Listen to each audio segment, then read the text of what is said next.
जीवन क्या है? जीवन जीने का ढंग क्या होना चाहिए? उसका स्वरूप और लक्ष्य क्या होना चाहिए? इसके कारणों को जिसने समझ लिया, समझना चाहिए कि उसे जीवन समुद्र में सुरक्षित नौकायन का मार्ग मिल गया, दिशा मिल गई। उसने जीवन जीने की कला को आत्मसात कर लिया। ऐसा व्यक्ति कभी दुखी नहीं होता, हमेशा आनंदमय आत्ममुक्त जीवन व्यतीत करता है, आनंद का उजास फैलाता है।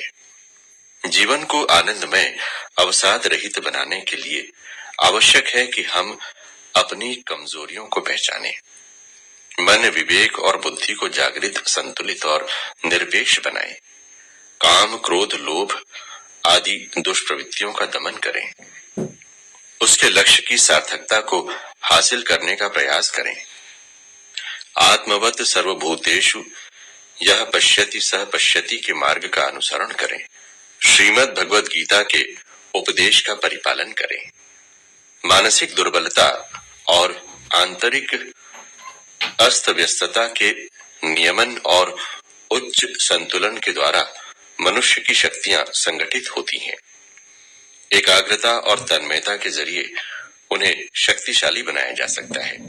इंद्रिय निग्रह और कठोर अनुशासन से उसे नई ऊर्जा प्रदान की जा सकती है। एक बार हमने खुद को, संसार को और जीवन के आदर्श उद्देश्यों को आत्मसात कर लिया तो समझिए कि हमने सत्य को जान लिया। हमें ये बात हमेशा स्मरण रखनी चाहिए कि संशय, अविश्वास और अंधविश्वास मानव मन का तमस है, जिसकी उपस्थिति में सही मार्ग पर चलने वाला व्यक्ति भी पथभ्रांत होकर अपने लक्ष्य से दूर रह जाता है। कविवर सुमित्रानंदन पंत ने कहा है, अविरत दुख है उत्पीड़न, अविरत सुख भी उत्पीड़न, सुख दुख की निशा दीवा में सोता जागता जग जीवन। सचमुच अगर सुख ही सुख रहे तो वो भी उत्पीड़न ही है। सिर्फ दुख ही रहे तब तो मनुष्य जीवन से आजीज आ जाए। सुख और दुख दोनों ही दिन और रात की तरह विद्यमान रहें तो ही जीवन जीवन है। समृद्धि और संपन्नता को सुख का पर्याय नहीं माना जाना चाहिए। हम ऐसे हजारों लोगों को देखते हैं जो समृद्धि और सुख सुविधाओं की बुलंदी पर हैं।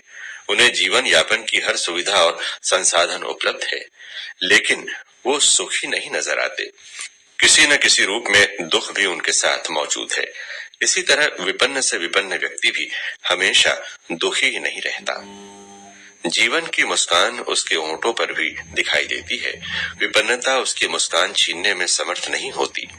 हमारे देश में बड़प्पन, धन संपत्ति या शान शौकत नहीं, बल्कि सद्गुण, आदर्श व्यक्तित्व और महान बनाने वाले गुणों को महत्व दिया जाता रहा है।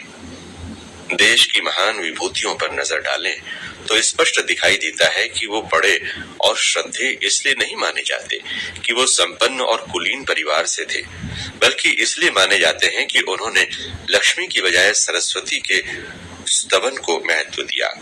सेवा, त्याग और संतोष पथ के राही बने। काम, क्रोध, लोभ और अहंकार से दूरी बनाकर सेवा के राजमार्ग पर चले। भले आज वो हमारे बीच नहीं है, लेकिन उनका व्यक्तित्व एक प्रकाश स्तंभ की तरह हमारा मार्गदर्शन कर रहा है।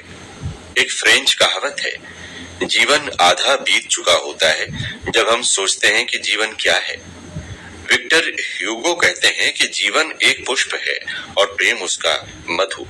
महाकवि दिनकर ने उसकी व्याख्या इस तरह की है, जो हिमालय से अटल हैं, सत्य पर हिलते नहीं, आग पर जलते हुए भी जो चरण जलते नहीं, उन पगों के रज कणों का नाम केवल जिंदगी।